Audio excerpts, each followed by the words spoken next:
Here's some background. Here's something you may want to know. The books of First and Second Samuel, you see the establishment of the kingship of the nation of Israel. First beginning with Saul. Spoiler alert: we're getting a king, and then followed by up to this point in their history, the great King David. Another spoiler alert: we get another king. Um, but it all begins, and this series is set in motion with a man by the name of Samuel, the namesake of these two books. And actually, chapter 1 tells us the origin story of Samuel.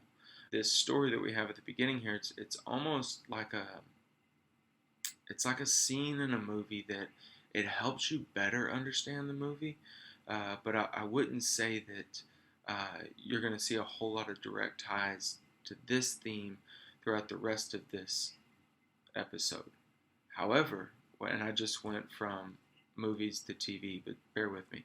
What I will say is this ties into the greater story of Scripture, of God's heart and affection for us. Because here's what we have in First Samuel chapter 1. You have a man named Elkanah, and overall, he seems like a good cat. He seems pretty honest, upstanding guy. Every year, his family will make a journey up to a city named Shiloh. They'll offer sacrifices to God. He seems to treat his wife well from the very little bit that we know. Later on, we're going to learn that he's very supportive of her being obedient to God. The one knock that I would have on him is that he has two wives. But he's got two wives, and that's going to cause a headache. And one of them he loves more than the other, which that's going to happen every time you have more than one wife. Um, but the wife that he loves more is Hannah. But don't think Hannah's the villain.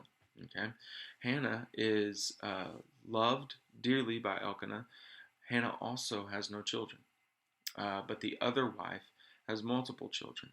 Okay, and what we see in the beginning of First Samuel chapter 1, in particular, verses 2 through 6, is that Hannah is ridiculed by the other wife for not having children. It says that in verse 6, her rival used to provoke her grievously to irritate her. And then we learn this: because the Lord had closed her womb. So this one great thing grieves Hannah's heart, and that's the fact that she can't have children. For all of the reasons that it's heartbreaking when you or a friend or a loved one is having fertility issues. She's experiencing those heartaches as well. But there's also something that's a little bit more unique in the ancient world, which was that uh, a woman having children uh, also provides an extra layer in her future security.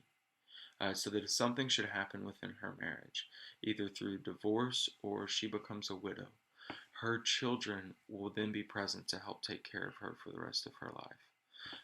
So you have the same heartache that many women and families experience today with infertility, but you also have this added layer of fear.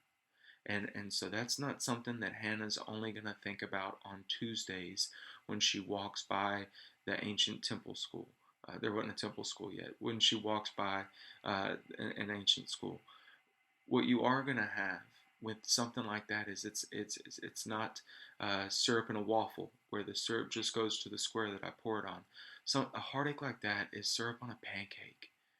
It's not I see the rain clouds in the distance, and there's darkness here and there's light over here. No, it's everything around has overcast skies and the fog is so thick I can't see my feet.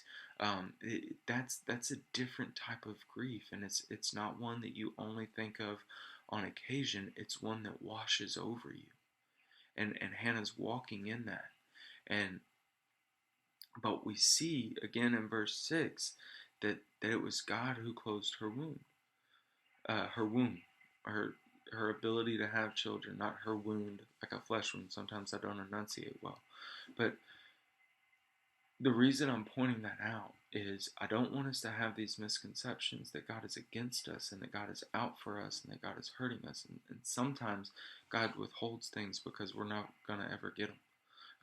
And He has His reasons. But sometimes God's withholding things for a season. And just so you know, this is a season for Hannah. God is withholding children for this season for His perfect purpose. It is to the glory of God to conceal and hide things sometimes and hide knowledge.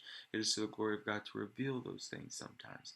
In the former, we get an opportunity and a moment to exercise faith and trust in what we don't know, but we are trusting in what we do know, so we exercise faith in the unknown. In the other instances, we walk in obedience with what it is that God has revealed to us, and we continue to move forward in that. Pardon me. But verse 6, we find out that Hannah's wound has been closed by God, and we find out that the thing that's causing her grief is something that God is choosing to do right now. He's not choosing to cause her grief, He's choosing to withhold her ability to have children. And that very thing, the grief, the source of grief, is also the thing that she's being ridiculed for. And so that's something that you're not going to get to leave. I don't get to go home and shut the door and take a nap and forget that one. I don't get to indulge in whatever methodology of escapism that you indulge in. You don't escape that. That's with you at all times.